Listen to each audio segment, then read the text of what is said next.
Bonjour à toutes et à tous et bienvenue dans ce nouvel épisode dans Tête à Tête. Nous sommes aujourd'hui confortablement installés dans les sièges de la salle de cinéma du Bourget du Lac pour partir à la rencontre de Gaetano Nakarato. Bonjour déjà. Bonjour. Vous êtes un réalisateur et cinéaste primé à l'international. On va y revenir, mais première question, qu'est-ce que ça vous fait d'être de retour dans cette salle de cinéma, cette salle de votre enfance? Beaucoup d'émotions. Voilà, je pense que la passion du cinéma a, on va dire, a vraiment évolué dans cette salle.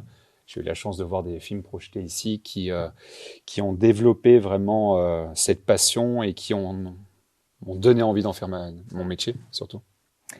Pour devenir cinéaste comme vous l'êtes devenu, j'imagine qu'il faut avant tout être un amoureux du 7e art. Je pense que chacun a un parcours différent. Moi, en tout cas, en ce qui me concerne, oui, je suis un cinéphile, mais je suis un passionné vraiment de ce métier, et je pense que c'est ce qui me guide. Vous savez, il faut faire tellement preuve en fait de persévérance que je pense que si on n'est pas passionné, c'est pas le genre de métier qu'on va choisir. Et c'est donc ici, autour du lac du Bourget, que vous avez fait vos premières armes, caméra à la main ou à l'épaule, Oui, c'est forcément. ça? Oui, c'est ça. On commence déjà un peu à prendre toute la troupe de copains dans le quartier, prendre la petite caméra touristique familiale et puis à faire des films de plus en plus professionnels.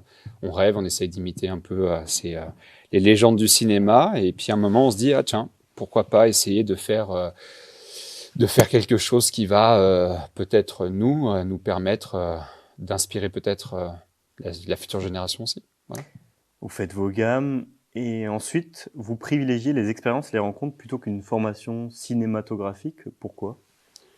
Je sais pas. C'est peut-être, j'ai peut-être la peur aussi d'être formaté, on va dire de rester dans des clous qui m'ont jamais vraiment plu. Mais je pense qu'avant tout, ce que j'ai toujours recherché, c'est l'authenticité. Voilà.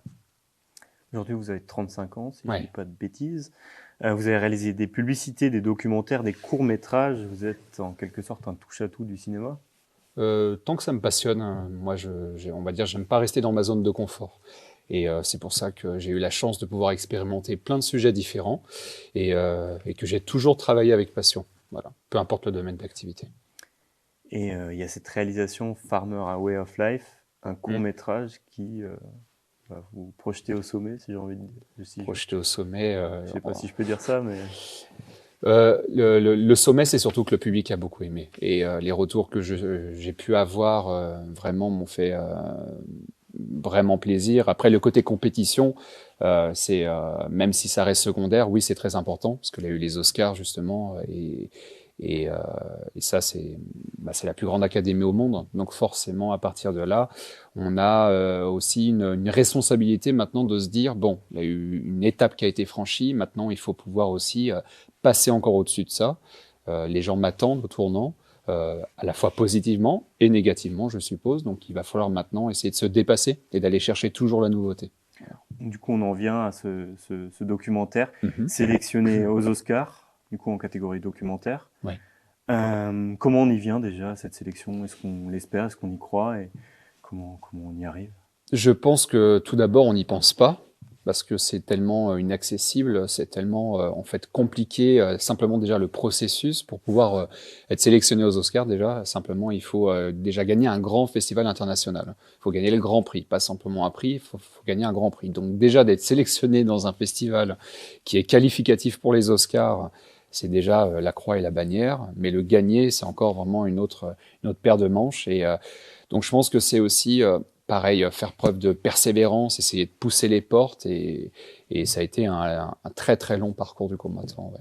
Donc c'est pas une finalité, mais c'est pas rien. Ah oui, c'est pas rien. Non, non, c'est vraiment quelque chose d'important. C'est la plus grande académie au monde. C'est-à-dire qu'aujourd'hui, avoir été dans la course aux Oscars, c'est à la même échelle qu'un sportif de haut niveau qui a pu participer, être dans le dernier quart des Jeux Olympiques. Donc forcément, ça marque l'histoire, en tout cas de l'artiste en lui-même. C'est quelque chose qui restera acquis pendant maintenant des décennies. Mais pour moi, c'est une étape. Et pour moi, c'est pas une fin en soi. Ça reste, chaque année, il y a des gens aux Oscars. Chaque année, en fait, on a la chance de voir des films absolument magnifiques. Et donc, on remet en titre notre jeu, et surtout, on se remet en jeu. Moi, je suis quelqu'un qui va de l'avant. Je regarde pas forcément en arrière, toujours à simplement me dire, j'ai fait quelque chose où je peux me gargariser de ça. Aujourd'hui, c'est OK, ça c'est fait. Maintenant, il faut que j'aille de l'avant. Voilà. Puis vous savez, dès que j'ai terminé un film, dès que j'ai terminé le montage, même avant de le montrer au public, je n'aime plus mes films parce que je les referai autrement. Donc j'ai toujours besoin en fait de retravailler ça différemment. Finalement, même s'il y a ce summum des Oscars, il y a eu des prix, il y a eu des prix bien avant. Oui, il a eu des prix pour d'autres projets bien avant. On a, je crois, presque une cinquantaine maintenant de prix internationaux, tout confondus. Il a eu le prix de la meilleure publicité justement au Festival de Hollywood, le Holly Shorts, pour une publicité que j'avais fait pour Ubisoft et les jeux vidéo. Il a eu après le prix du meilleur film documentaire au Festival international de Houston pour Farmer Way of Life justement, qui l'a permis de se qualifier aux Oscars. Puis après, il a eu pas mal de prix en dehors de ça. On va revenir quelques années en avant. Ouais.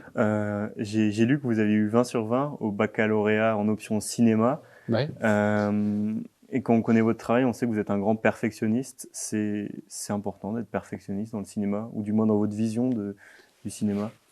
Je pense que ça a ses atouts et surtout des gros inconvénients.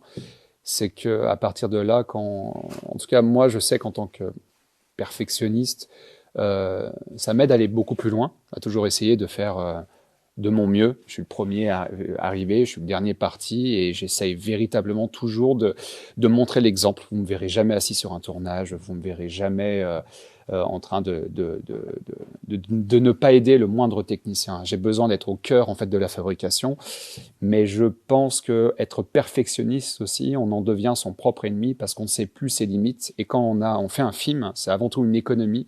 Et si on ne prend pas en compte l'aspect commercial d'un film, on peut aller dans le mur. Donc je pense qu'il faut simplement savoir doser. C'est ce que j'ai appris durant toutes ces années. Doser mon perfectionnisme, doser justement mon exigence. Voilà. Et vous avez beaucoup voyagé, le terrain, avant tout le terrain. Bah oui, c'est un métier comme ça, c'est fait pour voyager, rencontrer des gens, et puis évoluer avant tout humainement. C'est des rencontres. C'est comme ça qu'on devient aussi, pour moi en tout cas, un bon cinéaste, un bon réalisateur, c'est d'avoir cette chance de rencontrer des cultures différentes, des personnes différentes qui nous font simplement évoluer notre manière de voir en fait la vie et la société. Et parlons désormais vers l'avenir, un avenir tourné vers un long métrage, quasi exclusivement tourné en Savoie chez vous. Oui, c'est ça. Ça s'appelle un long métrage. C'est un long métrage d'action qui s'appelle Unicaire, qui va être presque tourné intégralement dans le département de la Savoie. Mais c'est pas un film, vous savez, d'un Savoyard qui est fait en Savoie pour les Savoyards. J'ai la chance d'être né dans un magnifique écosystème, dans un magnifique environnement. Le Bourget-du-Lac en est la preuve. Mais c'est surtout qu'on a la chance d'avoir des décors qui sont extrêmement variés, peut-être cinématographiquement pas encore mis suffisamment en valeur. Donc après avoir énormément voyagé, je me suis rendu compte à quel point on avait de la chance ici et j'avais envie de ramener un film international, en tout cas à diffusion internationale ici. Mais c'est un film qui est ouvert vraiment bien au-delà de nos frontières, dont l'objectif va communiquer bien au-delà de nos frontières. C'est pas simplement en fait de se dire on va essayer de faire quelque chose pour se faire entendre. Aujourd'hui, c'est vraiment un gros film ramené ici. Et j'espère que le socle local, en tout cas, va accompagner cette aventure, parce que c'est une aventure magnifique. Finalement, le plus beau pour vous, enfin, la chose à faire pour vous, c'est de mettre la beauté de l'image avant tout, à travers les massifs ici. Le contraste entre les images et le sujet. Vous savez, beaucoup de films d'horreur, on voit souvent, ou de films d'action, des scènes extrêmement dures, avec une image qui, en elle-même, est extrêmement dure pour amplifier cette ambiance. Moi, j'aime beaucoup les contrastes. Je me dis... avoir une poésie d'une image qui donne quelque chose qui est assez universel, qui parle à tout le monde, mais en même temps avec un sujet qui peut être dur, créer ces contrastes en fait pour que les images elles restent. Moi, je préfère avoir des images où il n'y a pas de dialogue et que ça en remplace des tartines aujourd'hui de dialogue qu'on essaie de mettre à tout va, parce que j'ai envie que cette image elle soit comprise autant en Asie qu'aux États-Unis, qu'en Afrique. C'est important et j'ai toujours travaillé pour essayer d'avoir des images qui sont avant tout universelles et qui parlent à tout le monde. Et c'est pour ça qu'en fait, je pense que mon travail a parlé, pour ce côté universel. Et du coup, dans votre futur film, Unicaire, qu'est-ce qu'on va y découvrir? Qu'est-ce qu'on peut déjà savoir? Faites-vous un peu saliver? saliver, c'est que ça va être un long métrage d'action, comme je disais, qui va avoir un rythme absolument incroyable. C'est vraiment un film de divertissement, c'est vraiment une production qui va être extrêmement bien encadrée, très professionnelle, avec des techniciens de renommée internationale, sur lequel je vais pouvoir exprimer vraiment toute ma passion du cinéma, et du cinéma que j'ai découvert enfant, par exemple ici, dans cette salle, mais aussi adolescent, et aujourd'hui aussi en tant qu'adulte. L'avantage d'avoir voyagé, c'est que j'ai aussi découvert un cinéma extrêmement vaste qui m'a permis en fait de pouvoir étoffer aussi mes envies et mes désirs en tant que cinéaste.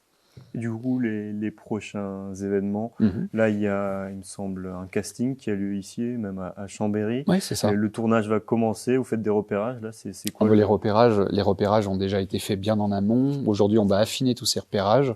Le casting, oui, le premier casting a lieu demain. Donc, c'est pas seulement un casting au niveau local, c'est vraiment un casting qui se veut à l'échelle nationale. Simplement, au lieu de le faire peut-être à Paris comme nombreuses productions, et je peux comprendre des fois la démarche, j'ai voulu un peu prendre les choses à contre-pied. Et comme c'est un film qui va se faire aussi avec le local, même si l'échelle est plus importante, c'est le premier casting national qui est fait en province. Voilà. Ben, on a hâte de voir ça. Merci. Merci beaucoup Gaetano Merci de à nous vous. avoir accordé quelques Merci minutes bien. de votre emploi du temps très chargé. Merci. Je remercie Xavier Bouquet qui a assuré aujourd'hui la technique, et puis également la salle de cinéma et l'association Agora qui nous a gentiment ouvert ses portes aujourd'hui. Et puis moi je vous dis à très bientôt pour un nouvel épisode dans Tête à Tête.